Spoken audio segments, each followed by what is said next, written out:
Hola, buenas tardes, una semana más con nuestro programa y me gustaría darles las gracias por permitirnos entrar en vuestros hogares. La semana pasada tuvimos un programa intenso que habló Margarita Ortiz Tallo sobre ese proyecto de vida y me encantaría que este pequeño proyecto que estamos realizando sea un proyecto desde el corazón. Hoy me acompaña, aparte de ser una gran amiga, ya la conocéis porque ha venido varias veces a nuestro programa. Bienvenida. Encantada. Encantada como sí. si yo. Encantadísima, tengo muy a gusto. Estábamos diciendo cuántos años hace que nos conocemos y creo que superamos ya los 30 años. Creo que sí. Coral Font, ella es psicóloga clínica con más de 35 años de experiencia y colaboradora de nuestro programa. Vamos a tocar un tema y un poco en relación, no sé si viene con las señales, pero sobre la ansiedad. Ajá. ¿Cómo podríamos plantearlo, esa necesidad de un mejor conocimiento, la presencia de la ansiedad en los niños y en los jóvenes? Bueno, primero cualquier información al respecto, o sea, que intente explicar lo que significa la ansiedad, porque parece que a veces es un concepto muy conocido, todo el mundo habla de ello, pero a veces no se sabe muy bien, ¿no? Cómo explicarse claramente. Y realmente la respuesta de ansiedad es una respuesta de alerta, de alarma natural que tiene el ser humano, y es natural en el sentido de que es ese mecanismo, esa impronta, ¿no?, que nos hace tener una reacción de protección ante una supuesta situación de peligro. Esa es la parte natural y es bueno que lo tengamos. Lo que pasa que con el avance de la civilización, del desarrollo del ser humano, le damos unos matices a veces a situaciones que las vivimos como peligrosas pero que realmente no son peligrosas. Esta respuesta, claro, en niños es importante identificarla y sobre todo quiénes la van a identificar, sus padres, ¿no? El adulto que piensa que la ansiedad es solamente de adultos, pues a lo mejor no puede entender la posibilidad de que a un niño pueda generar ansiedad o que no va a reaccionar ante, no sé, ante una discusión entre los padres o ante la pérdida de un ser querido, un abuelito, o ante alguna situación traumática que pueda vivir, donde toda esa respuesta de alerta, de alarma, aparece y aparece de manera natural. Entonces es interesante saberlo para poder atender esa cuestión. Que esta misma situación en niños puede que algunos padres puedan atenderla o puedan hacer algo al respecto si lo ven preocupante o algo que les llama la atención, ¿no? Que el niño que no duerme, el niño que llora, o el niño que protesta o que verbaliza algo.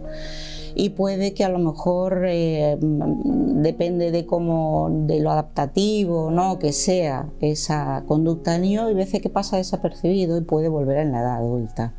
O hay veces que se atiende de pequeño puntualmente y por otra serie de circunstancias puede volver a ocurrir en una edad, vamos a ver primero la adolescente, luego ya se verá en la adulta, pero en la adolescencia, que es una época de cambios, donde hay muchas motivaciones nuevas, muchas cuestiones que aparecen a veces de manera muy impactante por todo lo novedoso que tienen todos esos cambios, pues puede aparecer de una manera a lo mejor particularmente significativa. ¿Qué importancia tiene la crianza, el tipo de crianza? Claro, bueno, en el momento que estamos diciendo que a lo mejor una situación de conflicto familiar puede ocasionar una inoculación de una situación de estrés o de ansiedad, pues ya estamos dándole importancia a esos padres, ¿no? A cómo son esos padres, cómo se comportan esos padres, qué mensajes dan esos padres, ¿no? Entonces puede determinar mucho sobre la salud mental de ese niño, no solo en la infancia, sino en la adolescencia o en la edad adulta. Entonces, con respecto a la infancia, vamos a ver si esos padres son padres ansiosos también, no solamente en sus conductas, sino en sus formas reactivas, en cómo le explican las cosas o cómo afrontan cualquier problemática que les pueda surgir, ¿no? Y hay veces que no tienen la información suficiente o no saben cómo hacerlo y lo dejan pasar o entendemos que hay padres a lo mejor más sensibilizados con estas cuestiones que hacen lo que deben hacer, ¿no? Pedir información, atender, porque no todo el mundo nace sabiendo, y entonces es importante tener ese tipo de información, que sean receptivos y sensibles a ella. Lo que no sepas, pregúntalo. Si ves a tu hijo que está mal y a lo mejor te desespera o no sabes qué hacer, pues puedes pedir información para ver una mejor manera. Llevas muchos años como psicóloga. Sí. Has visto muchos pacientes y sí. Yo sé que intento que el programa esté un poco situado en la realidad en la que vivimos. Efectivamente, no nacemos haciendo la labor de padres, pero hay una influencia social en el momento que estamos viviendo, ¿no? Sí. Entonces, hacemos hincapié de esas exigencias a nuestros hijos, de que hagan esto, deporte, papá, y en los propios hogares no hay ese sitio, ese espacio donde pueda ser visto, escuchado al niño, ¿no? Bueno, primero, claro, ya si estamos hablando es importante primero ser receptivo a esas señales, o por lo menos conocer, y por eso estamos aquí charlando nosotros, supuestamente para dar información de todas esas señales que los niños o los adolescentes pueden mostrar para que esos padres puedan afrontar o puedan entender, ¿no? Porque claro, una cosa son lo que los niños necesitan y otras son las expectativas que tienen esos padres sobre sus hijos. A mí no me cabe duda que los padres quieren lo mejor para ellos, o tienen los mejores planes, los mejores proyectos, pero a lo mejor hay padres que presionan a sus hijos en lo que ellos piensan que es lo mejor para ellos, y a lo mejor no se dan cuenta de lo que ocasiona, que esa puede ser unas causas, uno de los motivos por los cuales aumenta la ansiedad en los niños o en los adolescentes. Ya de por sí podemos decir que como motivos en un adolescente podemos hablar de toda la necesidad que ellos tienen de ubicación en el mundo, de colocarse en su entorno social, en sus iguales, en a ver cómo quedo yo, si soy un pardillo, si soy adecuado, cómo me autoexijo y si voy a dar esa imagen de éxito que yo quiero dar. O sea, ya están pasando una serie de cosas que va a determinar también en su entorno la aprobación o no aprobación, y entonces esos padres tienen que a lo mejor ajustar las expectativas de sus hijos, porque a lo mejor una de las cuestiones que están mostrando es precisamente algo que se supone que se espera de él, ¿no? Hay cambios escolares, mayores exigencias, hay una sociabilidad incipiente, hay unos cambios hormonales, unos cambios corporales, morfológicos, que son como de nueva aparición, ¿no? En un momento determinado. Entonces es importante que esos padres atiendan a esas cuestiones, ¿no? Y que se den cuenta, pues yo qué sé, como señales, por ejemplo, si hablamos un poquito de otro tipo de señales, si tu hijo está quejoso, si está inquieto, si tiene problemas con los estudios, si bajan el rendimiento, si no duerme bien, si no se alimenta bien, si somatiza, me duele la cabeza, me duele el estómago, si a lo mejor incluso de pronto a lo mejor no quieren ir a sitios determinados, hacen conductas un poco de huida, de afrontar por miedo a lo mejor a un posible fracaso. En fin, hay varias cuestiones que están presentes y que los padres deberían atender, ¿no? Y sobre todo ya en último caso podríamos hablar posible consumo de sustancias, que también puede aparecer, ¿no? Tal vez en ese tema es qué hay detrás del consumo, ¿no? Que hay que calmar o por qué se consume. Claro. Si me lo permites, me encanta tu oratoria y hay un elemento fundamental que me encantaría que llegara a nuestros hogares, que es hacer un poco de silencio y espacio, de escucha, de parar, el adulto, para. Sí. Y que aparte los años pasan muy rápido, los hijos crecen muy rápido. Sí. pero eso de parar y escuchar, y el silencio, ese tan deseoso silencio en esta vida tan turbulenta de ruido, ¿no? Sí. Hay una anécdota de un profesor de la universidad que lo comentó. Él es profesor de educación, que su hijo pequeño le llaman del colegio porque le dice que su hijo no quiere hacer la actividad. Se había negado por rotundo, tenía que dibujar unas líneas. Y entonces, claro, imagínate, el padre psicólogo de educación dijo, bueno, voy a ver qué le pasa a mi hijo. Y le dice, a ver, fulanito, ¿por qué no quieres hacer eso? Dice, no lo quiero hacer, pero hay algún motivo, ¿no? Es que la señora dijo que había que hacerlo muy bien. Efectivamente, claro. Entonces, esos conceptos, incluso yo añadiría esos padres, por ejemplo, tan exigentes de que si es un niño brillante que ya le catalogan de es muy inteligente, él tiene mucha capacidad y el niño se acostumbra a sacar 10 o 9 y a que sus padres se pongan muy contentos, y que incluso cuando llega un día y saca en un examen un 7, el niño se pone a llorar porque no ha cumplido las expectativas de los padres. Y a veces son los padres eso es agotador, los que, claro, los que efectivamente agotador. Son ellos los que le están pidiendo ¿por qué has bajado el nivel? ¿No has estudiado suficiente? ¿Qué te ha pasado? ¿Qué te ha ocurrido?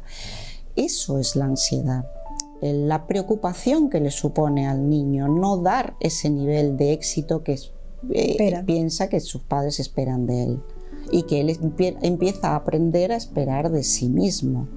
Entonces su miedo al fracaso, su temor a no cumplir con las expectativas, genera un estado de inquietud interna que entendemos que es esa respuesta de alerta, de alarma, es ese peligro, ¿no? Aquí hay algo que no hago bien o que no funciona bien, más todo el lenguaje interno que puede el niño ir elaborando, toda una serie de ideas de que si no doy este nivel es que soy un fracasado, si no hago, no me van a querer, sino buscar la aprobación a través de esas cosas.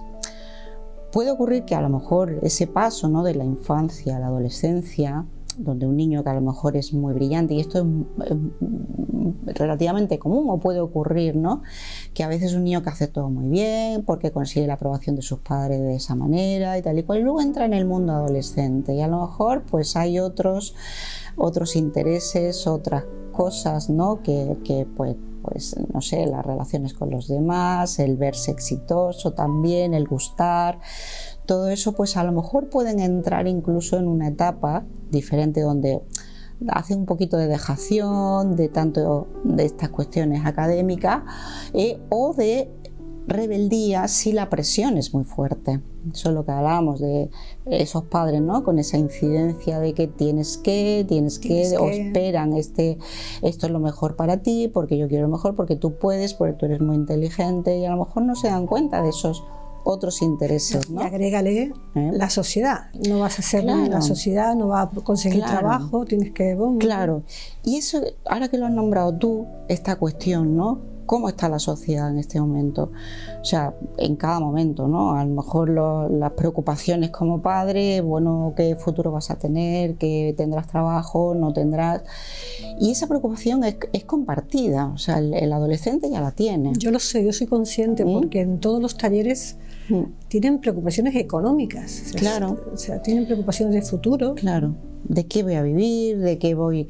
¿Dónde estaré? ¿Cómo me ganaré la vida? ¿Qué voy a hacer? ¿Qué me gusta? ¿Cómo sé yo lo que me gusta, ¿no? Y el padre al mismo tiempo transmite su propia preocupación, su propia ansiedad de qué pasará con mi hijo cuando yo no esté, de qué va a vivir, qué profesión va a tener, cómo va a ganar dinero, etcétera. Entonces ahí puede haber una retroalimentación de ansiedades compartidas, ¿no? Y que puede llegar a lo mejor a distintos tipos de conducta, ¿no? O sea, o una rebeldía absoluta o una dejación. Una ansiedad prolongada lleva a patologías Claro, claro, una ansiedad prolongada en el tiempo, un estado de alerta tan prolongado donde tú estás queriendo siempre como defenderte de algo, pues puede llegar a una depresión, ¿no? Entonces, por eso es tan importante atender a todas estas cuestiones y todas estas señales, ¿no? Está en juego la salud mental de su hijo, de un hijo, y una ansiedad cronificada va a perjudicar y puede que gravemente la salud mental. Claro, si nos están escuchando los padres dicen, pero si yo tengo ansiedad, los padres, pero si yo tengo ansiedad, si estoy trabajando todo el día y tengo ansiedad y no sé cómo gestionarlo, y va al médico y le dan pastillas, o sea que es un tema profundo, cómo pretendemos que nuestros hijos estén relajados, creativos, felices, donde tenemos una sociedad cada vez más ansiosa. Tengo 2 preguntas para hacerte. Recordar que hay un correo electrónico, sandraruiztorre29@gmail, que me podéis preguntar todo. Cualquier inquietud que tengáis, que algún tema en específico que queráis hacernos, pero me preguntan, que me ha resultado, ¿vale? ¿Por qué en este momento, en este tiempo que estamos viviendo, hay unos nuevos movimientos nazis o de ultraderecha? Esa es una pregunta que me llegó por correo. Bueno, yo creo que ahí estamos metiendo otra de las cuestiones muy actuales, que es el tema de las redes sociales. Quizá cuando estamos hablando de estas motivaciones, ¿no? De estos cambios, de estas cuestiones que llevan a tener ansiedad, pues yo creo que las redes sociales están incidiendo de manera considerable. Y esa es otra cuestión que yo creo que los padres también deberían, es algo que está en sus manos poder hacer, ¿no? No es solamente lo que hemos dicho, escucharles, atenderles, ponerse un poquito en el lugar del hijo, qué les puede estar ocurriendo, qué le puede estar pasando, y que le observen y vean, pues esa, por ejemplo, en esta conexión que puede haber a través, esta comunicación permanente a través de las redes sociales. Que debería ser una comunicación asertiva. Claro. Eso, por supuesto, ya estamos entrando muy concreto cómo se comunican los padres con sus hijos. ¿Cómo lo hacen? Porque a veces es muy directivo. Tú tienes que estar porque tú eres mi hijo y yo mi preocupación, te quiero muchísimo y por eso me preocupo por ti. Pero hace poco no sé qué sitio leí que decía, un padre decía, es que yo por mi hijo mato. Entonces la cuestión es decirle, no, mire usted, no mate, o muero por mi hijo. Sí, digo, no se muera, ocúpese, mejor vaya y pregunte, pida información a ver de qué manera, cuál es la mejor manera, porque a lo mejor también está el orgullo personal del padre, ¿no? De que yo doy su estrés particular, de que esto son tonterías, o yo soy un padre magnífico porque le doy todo, porque me ocupo de todo, porque me preocupo de todo, y a lo mejor no tiene ese espacio, ese tiempo, ese silencio, a lo mejor compartir con su hijo otras cosas diferentes de los temas escolares. Es que va en relación, te voy a interrumpir porque va otra pregunta en relación a esto. Claro, nos dice, sí, es que mi hijo va al psicólogo, y a lo mejor los padres deberíamos ir al psicólogo, ¿no? Claro, por eso es lo que te decía, ¿no? O sea, no se muera usted, vaya al psicólogo, infórmese, preocúpese, porque va a ser muchísimo más efectivo, ¿no? Entonces, incluso de siempre, ¿no? En todos los años profesionales, o sea, no pueden dejar al niño al psicólogo y ya está, ¿no? Okay. Que lo solucione el psicólogo. No, aquí tenemos que colaborar todos, y los padres tienen que saber, conocer y entender todo esto que estamos diciendo, todos estos síntomas, todo esto que tú ves a tu hijo que baja las notas, que está más irascible, que está más inquieto, que se queja de todo, que está enganchado a las redes sociales. O sea, ya estamos viendo que no duerme bien, que no come bien, todo eso, infórmese a ver esto, qué es lo que está pasando, qué es lo que está pasando, de qué manera podemos contribuir, ¿no? Porque no hace poco a un padre le dije, bueno, es que parece que todo se focaliza, la relación padre-hijo, en los temas académicos nada más, pero en algún momento se sientan al lado, preguntan o ven un partido de fútbol juntos, se desinhiben, se ríen, o sea, comparten o buscan otros logros, porque el adolescente necesita también sentirse aceptado y sentirse que consigue cosas, ¿no? Si no, más fácilmente pues se refugian en sus similares, que a veces no son los más adecuados, dependiendo, o en otras cosas donde él sienta que es reforzado, atendido, comprendido o liderado en algo, ¿no? Y quizá, bueno, de ahí un poco las redes sociales, la importancia, y atendiendo a la pregunta que me hacías antes, ¿no? El tema es esta de la influencia de las ideologías radicales y demás, pues parece ser que sí, porque está llegando. Igual, no sé, quizá que hubo una época pues a la anorexia, ¿no? Cuando pues hay cantidad de información a través de internet sobre autolesiones, cómo hacerlo, y esto es algo que está ocurriendo mucho, ¿no? Con él, quizá ante una falta de directrices concretas o ante un mundo a lo mejor, porque se ve en las noticias, ¿no? Que está revuelto, que está da como pocas garantías, poco sentimiento de referencias adecuadas, y si en la casa, en su entorno familiar, no hay tampoco a lo mejor un espacio para todo ello, para ser exactamente, para hablar sobre esto, ¿no? Pues entonces es muy fácil que el mensaje llegue a muchos adolescentes vulnerables, ¿no?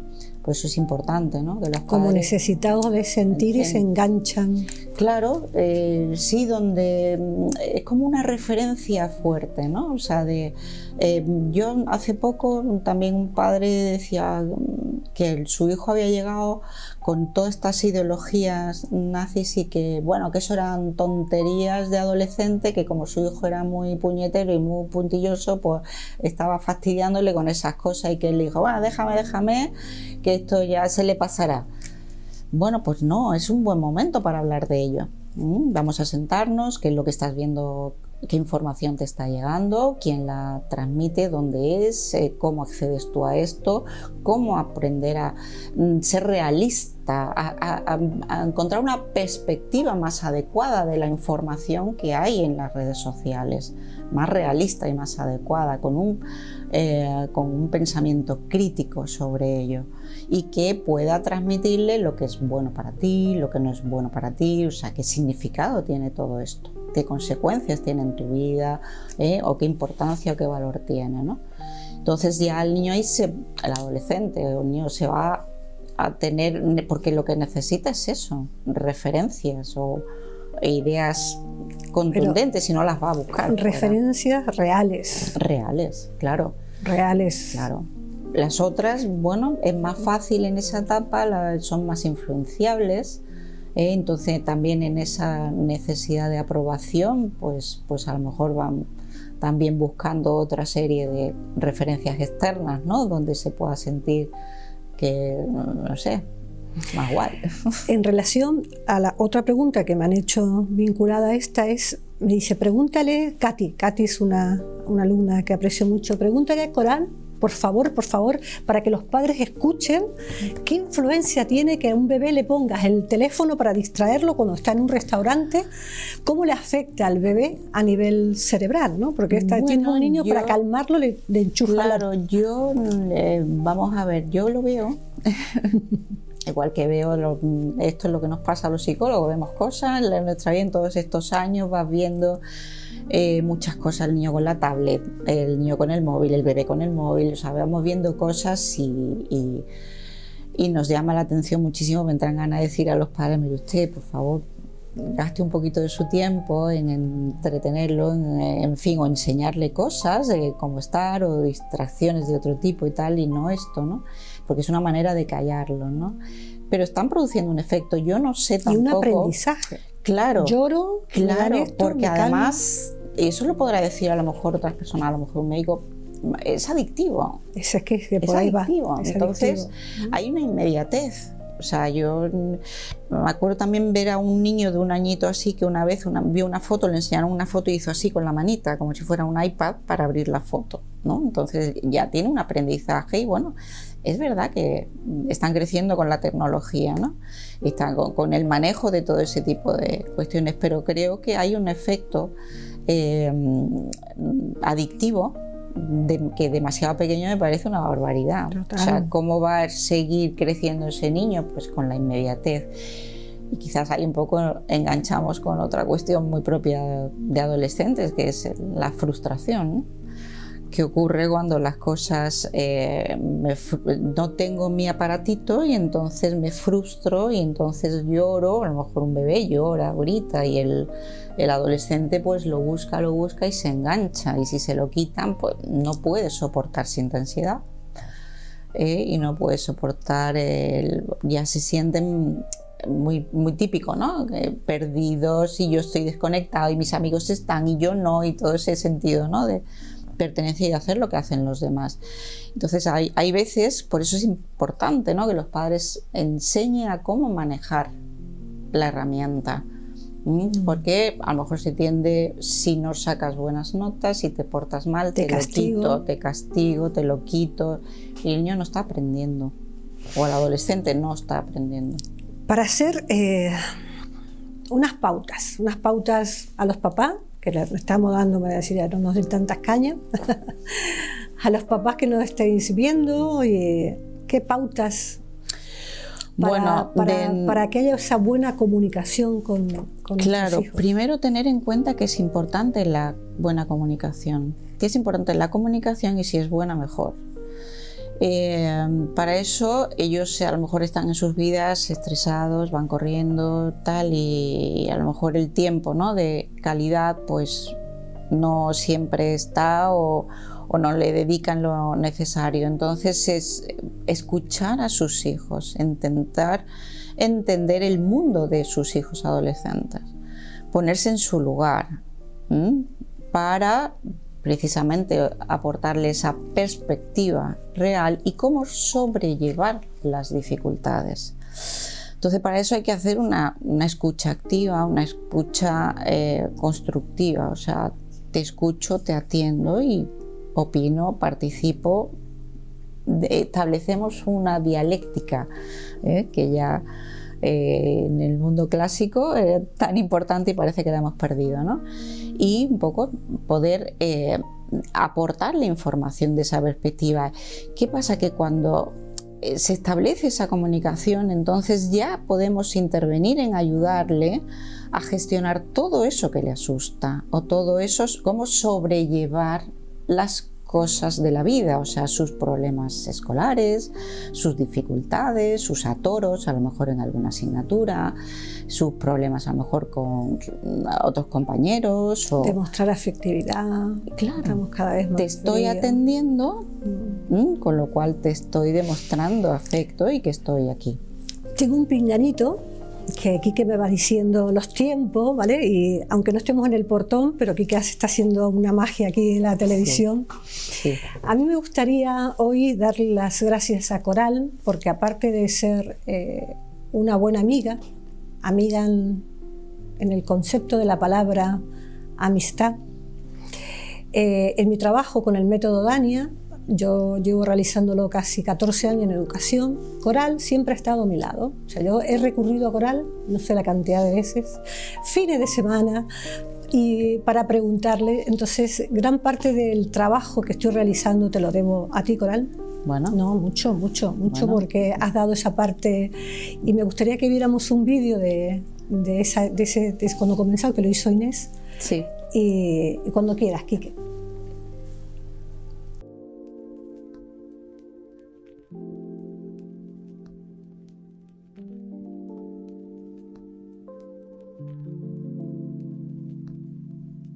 Me acerco al ser humano como ser global, cuerpo, mente, emociones y sentimientos, con capacidad de exteriorizarse e interiorizarse, en sintonía e integración. Nuestra historia está grabada en nuestro cuerpo.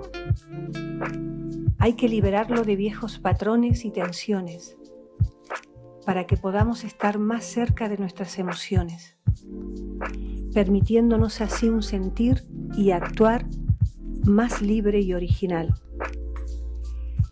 El objetivo del método es aprender a escuchar al cuerpo para habitarlo, saber cuáles son nuestros límites y necesidades. Deseo que la práctica del método Dania sea una herramienta sencilla que nos ayude a disolver todo aquello que nos impide ser nosotros mismos.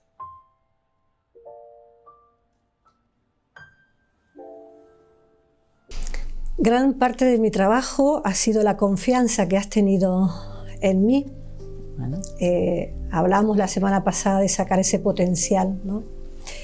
Y con los 12 años que llevo, que amo mi trabajo con los jóvenes, crear ese espacio de conexión, de silencio, de escucha, y yo lo siento a ellos, la necesidad que tienen imperiosa de un poco de silencio, coherencia. Pues darte las gracias, aprovecho las gracias aquí públicamente y luego lo hablaré en privado, porque en esta mujer de 58 años con una gran historia detrás, he tenido la suerte de tener personas como tú y bueno, que han hecho que salga un poco lo mejor de mí como persona. Eso dice mucho de ti como persona y como psicóloga, Coral. Bueno, yo no sé, me abruma lo que me dices, pero en todo caso te digo lo que siempre digo, gracias por la confianza que depositáis en mí, por supuesto. Y que todos tenemos la capacidad para, en algún momento, da igual los años que sean, de parar, de buscar esa creatividad, pero claro, sí la importancia de escucharnos y escuchar a nuestros hijos, que en realidad el futuro va a ser de ellos, ¿no? Totalmente.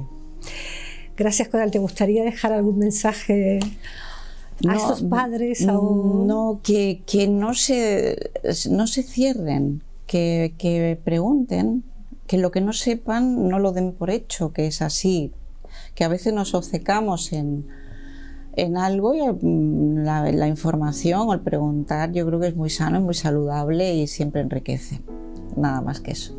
Y que nuestros hijos no son nuestros enemigos. Que va, en absoluto. No debe ser así. Gracias, Coral, por un año más. A Laurín de la Torre te da las gracias, el ayuntamiento te da las gracias. Y yo agradecida. Y que no pasan los años por ti, que lo sepas. No, hombre, en cámara estás muy guapa. Sí, y nosotros continuamos la próxima semana. Muchísimas gracias.